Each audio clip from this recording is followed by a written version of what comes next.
जय सियाराम बच्चों। सरस्वती क्लासेज के यूट्यूब चैनल पर मैं आज आप लोगों के सामने गुण स्वर संधि लेकर के उपस्थित हुई हूँ। पहली वीडियो में आपको दीर्घ स्वर संधि पढ़ा चुकी हूँ। उम्मीद है आपको आसानी से समझ में आया होगा। और अब आपके सामने मैं गुण स्वर संधि लेकर के आई हूँ। आप इस वीडियो को आदि से अंत तक देखिएगा, तब ये आपको बहुत ही आसानी से समझ में आएगा। तो कोई दिक्कत है तो आप कमेंट के माध्यम से हमें अवश्य सूचित करें। तो आज है गुण स्वर संधि। इसका जो सूत्र होता है वो होता है आद गुणा। क्या होता है? आद गुणा। सूत्र क्या है इसका? आद गुणा। और गुण का जो तात्पर्य है वो आ ए ओ से है। इसमें क्या होता है कि यदि आवर्ण के बाद गुण स्वर संधि में क्या होता है, यदि आवर्ण के बाद, आवर्ण में आपके दोनों आ जाते हैं, आ या बड़ा, ठीक है। आवर्ण के बाद आपके ई, उ, री, ली, इसमें चाहे कोई ह्रस्व हो या दीर्घ हो, उससे कोई मतलब नहीं है। ई में ह्रस्व दीर्घ दोनों हो सकता है, यानी छोटी और बड़ी। उ में छोटा ऊ और बड़ा ऊ दोनों हो सकता है। री में छोटी री और बड़ी री। लिरी तो दीर्घ होता ही नहीं है। तो यदि आवर्ण के बाद ई, उ, री, लिरी आता है तो दोनों के स्थान पर गुण एकादेश हो जाता है। गुण एकादेश हो जाता है, एक आदेश गुण हो जाता है। अब यहाँ गुण की बात आई तो गुण कहते किसे हैं? तो गुण से तात्पर्य जो हमारा है वो आ ए ओ।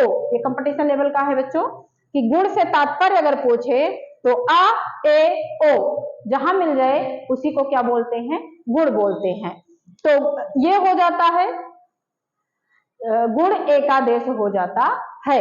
और उसी के स्थान पर अगर इधर री से संबंधित कोई कार्य हो रहा है, गुण कार्य हो रहा है री से संबंधित, तो री के स्थान पर रपर हो जाता है और लिरी के स्थान पर लपर हो जाता है। उरण रपरह सूत्र है, उरण रपरह सूत्र से। इससे अगर री से संबंधित कार्य कर रहा है गुण कार्य तो रपरह हो जाएगा, और अगर लिरी से गुण संबंधित गुण कार्य कर रहा है तो लपरह हो जाएगा। ये समझ में आ गया होगा बच्चों। तो आइए देखते हैं इसको और आसान से भाषा में इसको हम समझ लेते हैं। इसका मतलब आ या बड़ा आ के बाद ई, उ, री, लिरी आता है तो ई का ए और उ का ओ, ई का ए, उ का ओ और री का अर। इसी को रपरह बोलते हैं, ठीक है। लिरी का अल, लपरह इसको बोलते हैं। अल हो जाता है अगर आ या आ इस साइड में आया। किस साइड में? शब्द के पहले शब्द के अंतिम वाले वर्ण में आपको या तो आ मिलेगा या बड़ा आ मिलेगा, और दूसरे शब्द के पहला वाला प्रारंभिक वर्ण वो आपको चाहे ई मिलेगा या उ मिलेगा या री मिलेगा या लिरी मिलेगा। तो अगर इनमें से कोई भी मिलता है, अब ई में छोटी बड़ी दोनों हो सकती है, अब ये मत कहना कि ये नहीं बताया गया, तो इसके स्थान पर अगर ई वर्ग का आ रहा है तो ए हो जाएगा। दोनों के स्थान पर दोनों का हटेगा, दोनों के स्थान पर एकादेश गुण एकादेश हो जाता है। तो एकादेश यही होगा, गुण यही होगा। ई के स्थान पर ये होगा और उ के स्थान पर ओ होगा और री के स्थान पर अर और लिरी के स्थान पर अल हो जाता है। लपरह हो जाता है और रपरह हो जाता है उरण रपरह सूत्र से। आगे देखते हैं, जैसे फॉर एग्जाम्पल कैसे होता है। जैसे हम ले लेते हैं ना धन इति। ना धन इति, पहले में देखो मैंने बताया था ना बना हुआ है जो वो ना, आधा ना और आ से मिलकर के बना हुआ है। अगर मैंने बताया था कोई मात्रा नहीं भी लगा हुआ है तो हमेशा यहाँ आ होता है। तो यहाँ पर क्या हो गया बच्चों, आ हो गया और इधर क्या है, ई। मैंने बताया था ना कि यदि इसके बाद ये आ रहा है, इनमें से कोई भी आ रहा है तो उसके स्थान पर, दोनों के स्थान पर हटा करके उसके स्थान पर क्या हो जाएगा, ये सारे हो जाएंगे। तो जैसे देखते हैं, ना लिख लेंगे, ना आधा हो गया है लेकिन अब इसमें स्वर जुड़ेगा तो पूरा हो जाएगा। अब दोनों के स्थान पर क्या हो जाता है, मैंने बोला ए हो जाता है। क्या हो जाता है, ए हो जाता है। अब हम इसको मिला देंगे तो हो गया ना। अब आ यहीं से हटाए हैं ना, यहीं से तो हटाए हैं, तो यहीं पर ए की मात्रा लगा देंगे। क्या लगा देंगे, ए की मात्रा लगा देंगे।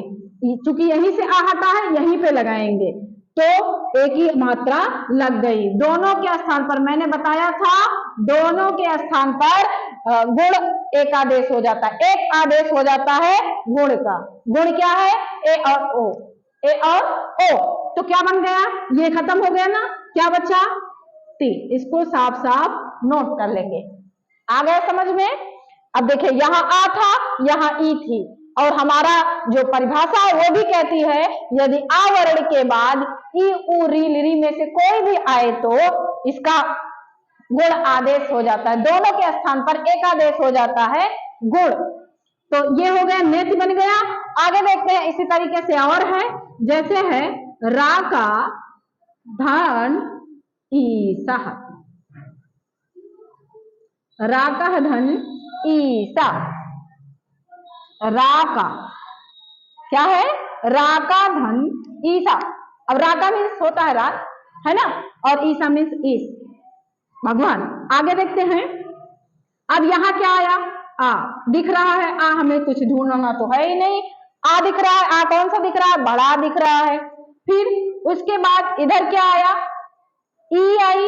ई में से कोई ई आई मैंने बोला था, तो ई आई ना। अब कह रहे हैं दोनों के स्थान पर एक आदेश हो जाता है।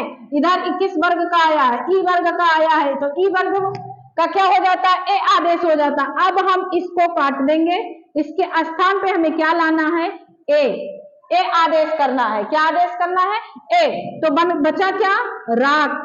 क्या बचा, रात बचा है। और जहां से हम आ हटाए हैं उसी पर हम ए की मात्रा होती है तो ए की मात्रा आराम से लगा देंगे जहां से हटा है। बाकी इधर जो भी बचा है उसको हम साफ साफ लिख देंगे। क्या बन गया, राकेशः।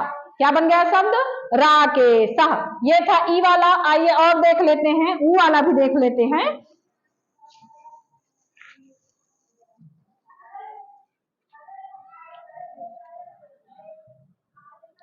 जैसे है सर्व धन उदय। अब आया ना इधर क्या आया, आ। मैंने बताया था कि कोई मात्रा नहीं लगी होगी तो हमेशा क्या होगा, आ। क्या होगा, आ। उसके बाद क्या आया, उ। क्या आया, उ आया। तो दोनों के स्थान पर हमें एक आदेश करना है। अब देखेंगे वर्ग कौन सा आया है, तो उ वर्ग का आया है। किस वर्ग का आया है, उ वर्ग का आया है। यानी उ के स्थान पर हमको रखना क्या है, ओ रखना है। उ के स्थान पर क्या रखना है, ओ। अब हमें ये मिल गया और दोनों के स्थान पर हमको क्या रख देना है, ओ। हमेशा ध्यान रखना, एक में जब संधि करेंगे तो फिर आप क्या करेंगे, इसको जब संधि करेंगे तो हमेशा मात्रा लगाएंगे। तो यहाँ क्या बचा है, सर्व बचा है। उसके बाद में ओ की मात्रा हम लगा देंगे इसी पर, क्योंकि हम यहीं से उठाए हैं। ओ की मात्रा लग गई ना। उसके बाद में जो बचा है उसको लिख देंगे। क्या बन गया, सर्वोदय। क्या बन गया, सर्वधन उदय बराबर सर्वोदय। समझ में आया बच्चों। आगे है और इसी तरीके से, जैसे लिखा है नौ धन ऊढ़ा, नौ धन ऊढ़ा। अब देखिए यहां भी आया, आया। फिर उसके बाद क्या आया, ऊ आया, आया ना। अब ओ में का क्या हो जाता है, हमेशा दोनों के स्थान पर एक आदेश क्या हो जाता है, ओ हो जाता है। क्या हो जाता है, ओ। अब जो बचा लिख लेंगे, नौ बचा, नौ हो गया। और जहां से आ हटाए हैं हम वहीं पर ओ मात्रा लगा देंगे। उसके बाद बन गया जो पीछे है उसको नोट कर लेंगे, क्या बन गया? नौढ़ा। क्या बन गया? नौढ़ा। ठीक है ना? आगे देखते हैं। और इसी तरीके से और भी हम देख लेते हैं, कुछ एग्जाम्पल हैं।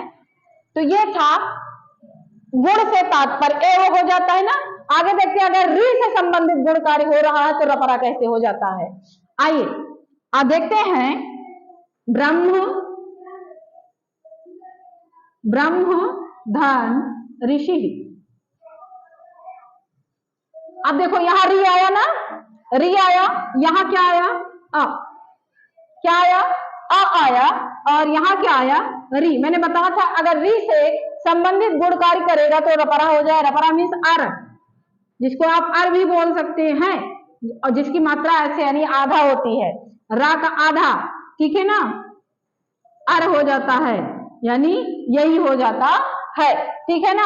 अब देखते, आइए देखते हैं कैसे होता है। तो पहले इसमें हम आ हटाएंगे, मैं दिख नहीं रहा है इसलिए हटाने की कोई जरूरत नहीं है। तो लिख लेंगे ब्रह्म, ब्रह्म, और उसके स्थान पर हम ये कर लेंगे। अब हमें पढ़ना कहाँ है? रा, यहाँ पढ़ना है। तो आधा रा हम किस पे लगाएं कि यहाँ पढ़ लें? अगर हम ना पे लगाते, अभी तक देख रहे थे हम लोग ना, आगे वाले पे लगा रहे थे ना, लेकिन आगे वाले पे नहीं लगाएंगे। क्यों नहीं लगाएंगे? क्यों नहीं लगाएंगे बताइए? क्यों नहीं लगाएंगे? क्योंकि अगर हम यहां लगाएंगे, इस पे लगा देंगे तो ये वाला रा यहां पढ़ा जाएगा, लेकिन हमें पढ़ना कहाँ है? यहां, क्योंकि हम यहां से आ और री हटा रहे हैं। तो इसके लिए जब हम इस पे लगाएंगे आधा रा, तब ये यहाँ पे पढ़ा जाएगा। ब्रह्मर्षि। क्या बन गया? ब्रह्मर्षि। क्या बन गया? ब्रह्मर्षि। ठीक है ना? इसी तरीके से और भी हैं, और भी एग्जाम्पल हैं, जैसे है अधम धन ऋण। अब देखते हैं, अब यहां आया ना, आ गया, उसके बाद री आ गया, फिर री आ गया ना। तो मैंने बोला है दोनों के स्थान पर एकादेश होगा। क्या? रपरह। क्या होगा? रपरह। रपरा मीन्स अर, अर आधा। क्या होगा? आधा, जो ऊपर लगता है। ठीक है? उसके बाद अब हम देखते हैं, माँ अधम है ना, हमें आ दिख नहीं रहा दूसरा वाला, तो हटाने की जरूरत नहीं है, तो अधम हो गया। उसके बाद में री खत्म है, अड़ा बच्चा। अब हम देखेंगे हमें ये वाला यहाँ पढ़ना है। अगर हम माँ पे लगा देंगे तो आगे पढ़ देंगे, तो माँ पे तो लगेगा नहीं, इसीलिए हम इस पे लगाएंगे ताकि हम जो अर पढ़ रहे हैं, रपरा पढ़ रहे हैं, उसको हम बीच में पढ़ें। ठीक है ना? माँ और अड़ा के बीच में, क्योंकि माँ और अड़ा के बीच में ही संधियां हुई हैं। ठीक है ना? तो हमारे ख्याल से बच्चों समझ में ये आ गया होगा। आगे देखते हैं, आगे है लरी वाला, देख लेते हैं। तव धन लरीकारः, तव धन लरीकारः। अब इधर आ गया, इधर क्या आ गया? लिरी। मैंने बताया था कि अगर लिरी से संबंधित गुणकार्य हो रहे हैं तो लपरा हो जाता है, उरण रपरह सूत्र से। तो इधर आया ना, अब दोनों के स्थान पे लिरी का क्या हो जाएगा? लपर हो जाएगा, यानी अल, जिसको आप अल बोलते हैं, इसको लपरह भी बोलते हैं, इसका ये इस टाइप से हम लिखते हैं इसको। ठीक है ना? अब यहां से हमें आ हटाना नहीं, क्योंकि हमें दिख नहीं रहा है, तो लिख लेंगे तब। अब आ हट गया ना, आ और लिरी के स्थान पे हमको रखना क्या है? लपरह, यानी अल, तो लगा देंगे अल। उसके बाद जो पीछे बचा हुआ है उसको हम सीधा नोट कर लेंगे। ओके, सीधा नोट कर लेंगे, तो बन गया हमारा तवलकारः। ऐसे है कदा धन लिरीकारः। क्या है? कदा धन लिरीकारः। अब देखो यहां भी आ आया ना, आ आया, उसके बाद लिरी आया। मैंने बोला था कि अगर लिरी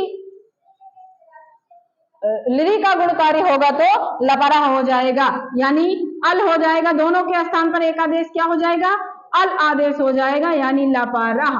क्या आदेश हो जाएगा, लपरह। तो क्या बचा, इसको खत्म कर देना, इधर भी खत्म कर देना है। बचा क्या है, कद, क्योंकि हमें बड़ा आ दिख रहा है, कद बचा। उसके बाद में लिरी के स्थान और आ के स्थान पर हमको क्या करना है, लपरह। आधा लोगे और कारह, क्या बन गया, कदल कारह। क्या बन गया, कदल कारह। उम्मीद है बच्चों आपको ये एग्जाम्पल समझ में आया होगा। गुण स्वर संधि बहुत आसानी से समझ में आई होगी। और कुछ एग्जाम्पल इधर लिखे हुए हैं मैंने, इसका स्क्रीनशॉट ले लीजिए और कर लीजिएगा इसको, घर पे खुद से दिमाग लगाइएगा। आज के वीडियो में बस इतना ही।